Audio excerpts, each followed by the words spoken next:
Your mind keeps chattering, chattering, chattering. So what are we doing? We are simply talking. We are not listening to what the nature is telling, what the divine is telling you. You are simply throwing your tantrums here the whole time. And then one day you kick the bucket, you sleep, and then you wake up again and another body somewhere else. Again, we start throwing tantrums the whole life. Not listen to the universe. Hmm. The earlier that bhajan we sang, no, Alak Niranjana, Bhava Bhaya Bhanjan. There is one part of you which is not touched by anything. Can you recognize that part? You look back and see you had a great happy moment, but there was something that was not touched. And you were so miserable, yet there is something in the background which was not touched at all. Sometimes you call it, you feel so numbness, as though there is no feeling, no attachment to anything. How many of you experienced that? Hmm? Those moments where you feel completely detached from those things which you liked once, which you loved, you suddenly feel you are not attached to it anymore. And those things which bothered you so much, that also you suddenly felt it's no longer bothering me. Am I dead? How many of you had this feeling? Am I dead? What has happened to me?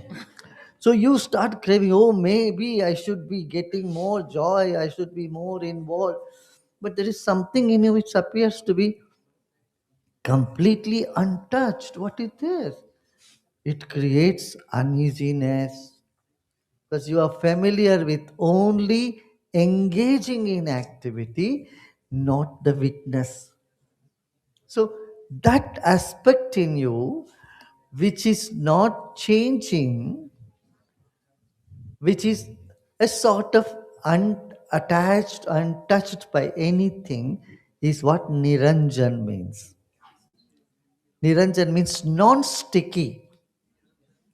You get these non-sticky pants. Otherwise, your pants get stuck with your pancakes and other thing, whatever you put it there. It gets stuck in the pan. You have to scrap it, keep scrapping it, scraping it. You have to scrape it, right, to get it out. But there are non-sticky pans. It doesn't stick to anybody, anything.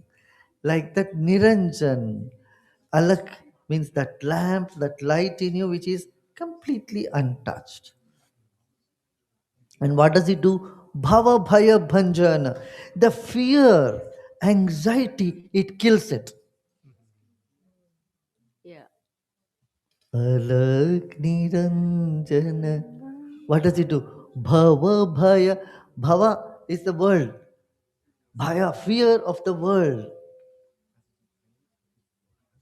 We reel in the fear of the world. What will happen to me tomorrow? What will happen to me tomorrow? What if I don't have any support? What if I don't have money? What if I am alone? If there is no relationship? All these fear. You have a relationship, you have a fear of losing it. You don't have it, you want it. When you have it, You don't you want still it. have a fear. If you don't have it, you feel, oh, I will be alone like this. What will happen to me? Fear. These are all type of fear. When you have money, you have a fear. What I will do with the money? What will happen after me? Who will take? If it is not that, oh, where I will get? What I will happen? What will happen? All type of fears. Fear of insult, fear of not recognition, fear of no love in life, fear of lack. All these type of fears. Bhava, bhaya, bhanjana, it just destroys that. What is it? Narayan, Narayan. That beautiful consciousness which is reflecting in the nervous system. It is very hard to get a human body, you know that. Huh? Millions of sperms are rushing to get one body, and one gets succeeds. One egg and one sperm succeeds. It has that life. It just gets into it, and then you got the human body. It's like a huge rush to get into a theater. One gets in, lucky one, like getting a lottery. That's why it is said, it is very hard to get a human body. Once you got the human body, very hard to get interest in the spiritual path. Of the millions, few people get interest. And you get interest also very hard to get the right path, right teacher, right master, right knowledge. When everything falls in place, you are the luckiest.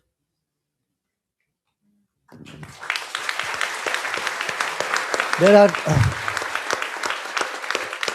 there's so many people seeking and seeking. Hmm? And they don't get it. There was an incident that happened way back. It was in the early 90s or late 80s, 90s must be. I was in Italy, in Rome. Yeah, I'm a little bit mischievous and a little bit playful also. I always said God loves fun, so I love fun too. So we went for a walk after a course, and I just, want to escape the crowd which was following me, or just to give them a little, was, trick. Many of them were elder to me. Only I was the youngest.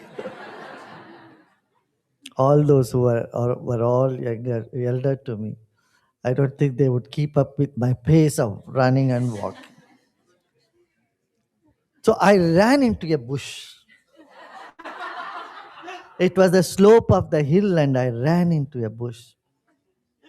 When I ran there, before everybody could realize where I was standing, and there was one gentleman. He was on his knee. He was praying. He had tears in his eyes. He was praying so hard. He was praying very sincerely, praying. And I just stood in front of him.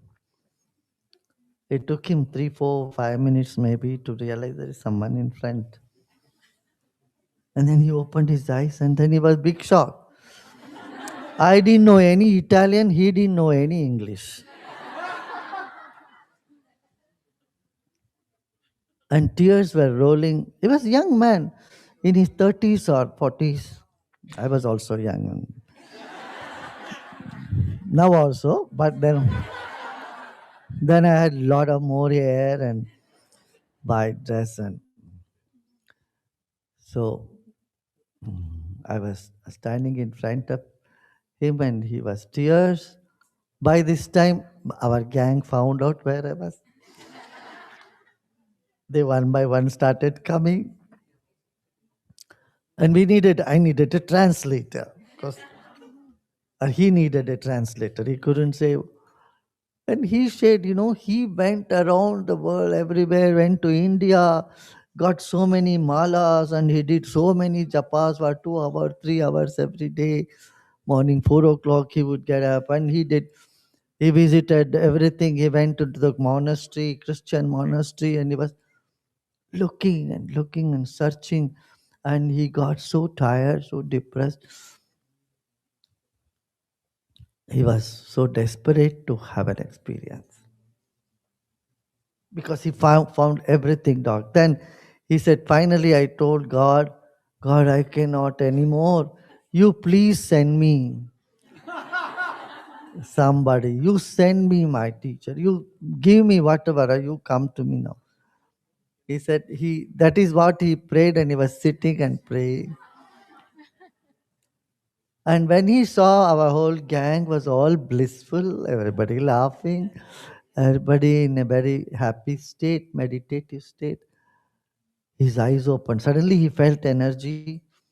He said, I feel unbelievable energy. I feel so good, so good. Then he followed us. And he explained that he was seeking and seeking, and finally he said, I cannot anymore. God, you please send me. When he gave up everything, he sat there with tears in his eyes, cried. And there he got the art of living. There I appeared to him. Then this man, you know what he had? He was a scuba diver. How he became a seeker. This is also interesting story. He was a scuba diver in scuba when he was in the water some how many meters. Suddenly is whatever has happened, and he was in the verge of death.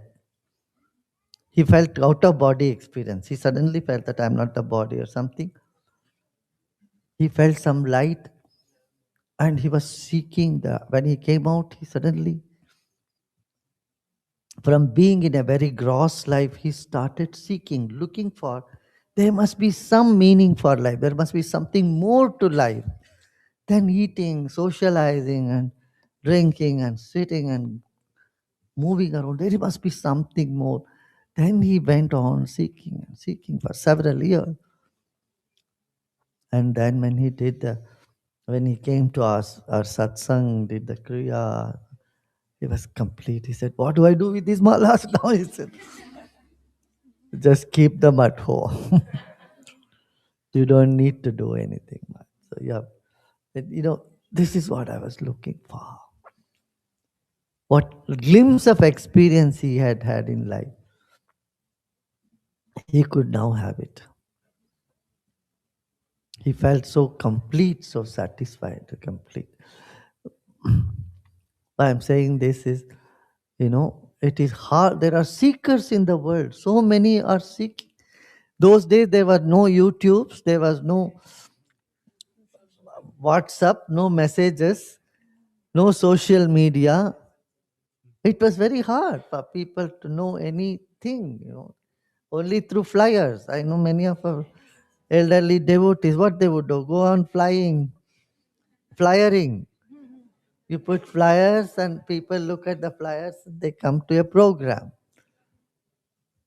Otherwise, it was not as easy as it is today. Right? So, Alak Niranjanya, it is an aspect in you which is untouched by any of the happening. You look back. Last year you were unhappy. What happened? You are still alive.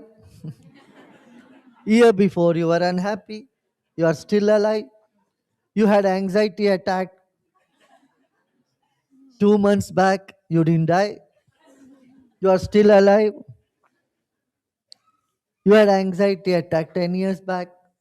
Why don't you remember your own experience? Your own experience is a teacher to you. It will tell you, hey, come on, this is all happening in the circumference, in the outside. But you are completely different from that. You are a witness. So, this is beautifully explained. On a tree, there are two birds sitting. One is eating the fruit, another is just watching. So, in the tree of life, there are two minds, two consciousness. One is the self, which is just witnessing. The other is the other part of consciousness, which is eating, which is drinking, which is engaging in all the activity, which is feeling miserable, happy, angry, jealous, upset. All this is okay. One bird is watching. You just be with that bird which is watching. Even remembering that is a relief for this. No, uh, our whole effort is to get rid of the quality of this bird. which is eating, which is angry, which is making noise and all that. Leave it to itself. Through mind, you cannot repair your mind. Our whole exercise is to correct the mind with the mind. And when you say, no, I am not going to get angry. And when you get angry, you blame yourself. Oh, I should not be. I should not. I promise myself I will not do. What is promise?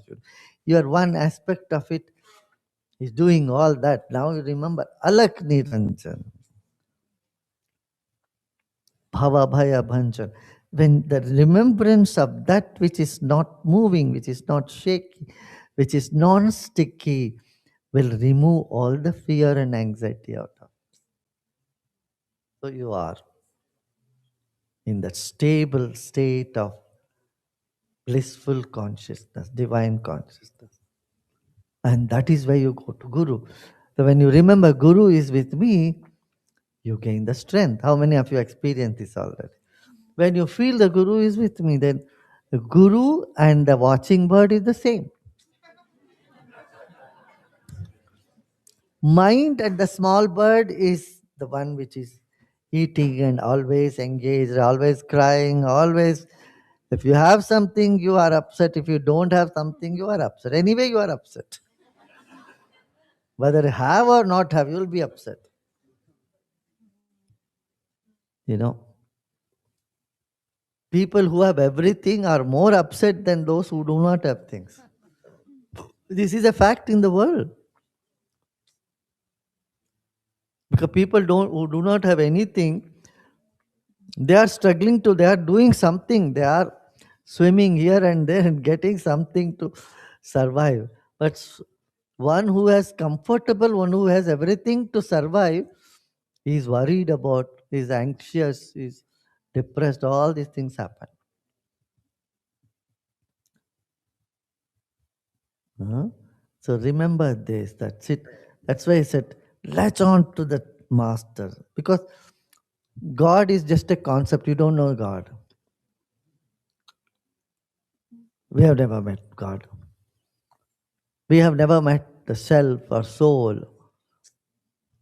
But what you can do? Be in the Sangha. Be with the group of sadhaks. Be with that master. Be with the knowledge. These three things. Knowledge, or group of people who are practicing Sangha, or with the master. One of these three, you can always have an access to it. With the modern technology, you always have access to everything. Being the master is not just sitting in front of me all the time. Mentally, you feel connected. Consciousness, you should feel in the you should feel connection. Consciousness is one conscious. We are connected. The sense of connectivity. That is the beginning. You feel the connectivity with the master. Then you feel connectivity with the whole existence, the whole universe. That is a description of masters. But in Guru Puja, what do you sing? Gagana Sadrisham, like the sky, Vishwatitam, Gagana Sadrisham, beyond this material world. Master, your consciousness is like the space, like the sky, so vast. So remembering, putting your attention on that, you become like that. You are not separate then. The separation goes. If the separation, when you feel separate from the universe, the fear comes. When you feel there is two, then there is fear. When you feel oneness, there is no fear. You have had this experience. As a child, when you are sitting with your mom, you had no fear because you are one with the mother. But when you moved away from the mother, then you had fear. You are looking for mother and you are crying and you just run to mother. The moment you come close to mom or dad or your guardian, your fear vanished. Isn't it happened to you? As a child, you have had, this is a science of consciousness. This is a psychology of humankind. When you are, when you feel connected, when you feel one, there is no fear. No child has ever been afraid when the child was with the mother or father, or when they feel connected to the parents. In the similar way, when sadhak feel connected to the master, there can be no fear. If it comes, it is just some anxiety coming, and you simply have to remember this again, once again. Just a memory will bring you back. So here, memory plays a very important role. Your memory of miserable things make you uncomfortable. If a memory of something very of wisdom gets you into your wisdom, gets you soaked into the wisdom, isn't it? Where do you put your attention? What stays in the memory? That's what you know shapes the way. Again and again, again and again, getting into this.